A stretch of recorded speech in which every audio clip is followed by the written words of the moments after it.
ગુજરાતનું ચેરાપુંજી એટલે ડાંગ, જ્યાં ચોમાસામાં આકાશ ફાટી પડે એટલો વરસાદ થાય, પણ એ જ ડાંગમાં ઉનાળો આવે અને લોકો એક એક બૂંદ પાણી માટે પણ તરસે. તો પ્રશ્ન થાય કે વિકાસના દાવાઓ આખરે ક્યાં સુધી પહોંચ્યા છે? સુબીર તાલુકાના અંતરિયાળ વિસ્તાર ઝરી ગામમાં આજે પણ લોકો નદીના કોતરોમાં ખાડા ખોદીને પાણી મેળવી રહ્યા છે.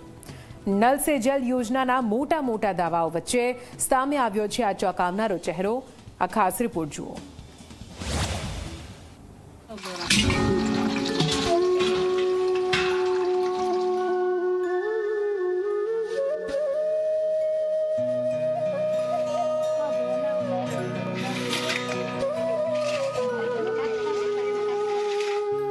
પાણી દૂષિત હોવાને કારણે બીમારી, શરદી, ખાંસી, તાવ, ઝાડા, ઉલટી આવા અનેક જાતના રોગો થઈ શકે છે. આ દ્રશ્યો કોઈ રણ પ્રદેશના નથી. આ તસવીરો છે ગુજરાતના સૌથી વધુ વરસાદ મેળવનારા ડાંગ જિલ્લાના, જ્યાં ચોમાસામાં 100 ઇંચથી વધુ વરસાદ વરસે છે, પણ ઉનાળાની શરૂઆતની સાથે જ પાણી માટે હાહાકાર મચી જાય છે.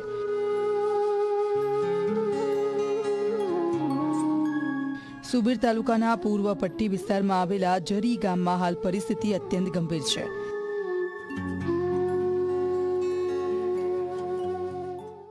ગુજરાતનો ચેરાપુંજી ગણાતો ડાંગ જિલ્લો કે જ્યાં ચોમાસા દરમિયાન 100 ઇંચ કરતાં પણ વધુ વરસાદ પડતો હોય છે, પરંતુ અહીં પર ઉનાળાની શરૂઆત થતાની સાથે જ લોકોએ પીવાના પાણી માટે વલખા મારવા પડી રહ્યા હોય છે. ત્યારે ખાસ કરીને વાત કરીએ તો આજે G24 કલાકની ટીમ પહોંચી છે ડાંગ જિલ્લાના ઝરી ગામ ખાતે, કે જ્યાં લોકોને પાણી માટે વલખા મારવાની વારી આવી રહી છે. ખાસ કરીને વાત કરીએ તો ગામની અંદર જે નદી પસાર થાય છે, નદીના કોતરમાંથી ખાડો ખોદીને લોકો પીવા માટે પાણી ભરી રહ્યા છે, અને જે દૂષિત પાણી છે, દૂષિત પાણી લોકો પીવાના કારણે ગામની અંદર લોકો બીમાર પણ પડી રહ્યા છે.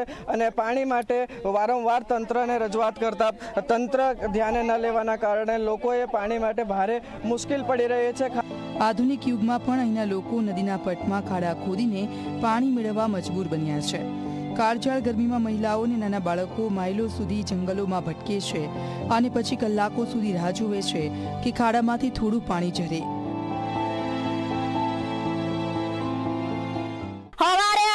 છોકરાને પથારીમાં મૂકીને અમે ઘેરવાળાને કહી આવ્યા કે છોકરાને તમે જોજો, અમે પાણી ભરવા જાય નદી કિનારે આવે ખાડામાં બેહીને આખા દાડા બેહીને જીરામાં થોડુંક પાણી રહે તે ટીપલી અમે ભરીને હાજના જાય તો ઘેરવાળા હું કે તમે આખા દાડા જાય ને ઘેરે આવે ને આટલું પાણી લઈ આવે તો જીરામાં પાણી નહીં મળે, તમે કેવી રીતે અમે પાણી ભરીને ઘેરે અમે ઘેર ના આવો.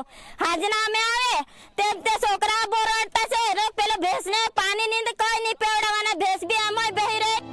સૌથી ચોંકાવનારી વાત તો એ છે કે આ પાણી શુદ્ધ નથી.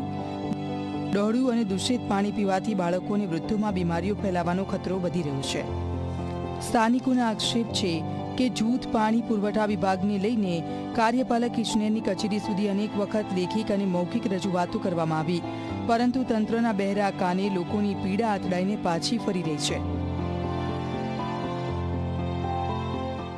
આ ઝરી ગામની અંદર પાણીની મોટી સમસ્યા છે. આ સમસ્યાને હલ કરવા માટે અમે ઘણી કોશિશો કરી, સરકારને વિનંતી કરી, પાણી પુરવઠા સુધી અમે અરજીઓ કરેલી છે, છતાં પણ અમને કોઈ યોજનાની લાભ મળ્યો નથી. આજ સુધી સરકારની અંદરથી અમને જાણવા મળ્યું છે, પાણી પુરવઠામાંથી જાણવા મળ્યું છે કે તમારા ગામની અંદર જળ છે નળની યોજનાઓ પૂરે મળેલી છે અને આ ગામની અંદર પૂરેપૂરી પાણી મળી શકે છે. પણ આજની હાલતની અંદર અમે જોઈએ છીએ અને આપ સર્વને અમે બતાડીએ છીએ કે આ યોજનાઓ અમારા ગામની અંદર હજુ લાભ મળેલ નથી. એક તરફ સરકાર નલ સે જલ યોજના હેઠળ ઘરે ઘરે પાણી પહોંચાડવાના દાવા કરે છે, તો બીજી તરફ ઝરી ગામના લોકો આજે પણ શુદ્ધ પાણી માટે તરસી રહ્યા છે. ડાંગ જેવા વરસાદી જિલ્લામાં જો લોકો પાણી માટે આટલા વલખા મારી રહ્યા હોય તો પછી પ્રશ્ન માત્ર પાણીનો નથી. પ્રશ્ન છે તંત્રની આયોજન શક્તિનો, પ્રશ્ન છે વિકાસના દાવાઓનો, અને પ્રશ્ન છે એ લોકોના જીવનનો કે જે આજે પણ મૂળભૂત સુવિધા માટે સંઘર્ષ કરી રહ્યા છે. જો વહેલી તકે શુદ્ધ પીવાના પાણીની વ્યવસ્થા નહીં થાય તો ઝરી ગામના પાણીની સમસ્યા આરોગ્ય સંકટમાં ફેરવાઈ શકે છે. ત્યારે હવે જોવું એ રહ્યું કે તંત્ર આ તરસ્યા ગામ સુધી પાણી ક્યારે પહોંચાડે છે. નિશાંત મહાકાળ, ઝી મીડિયા, ડાંગ.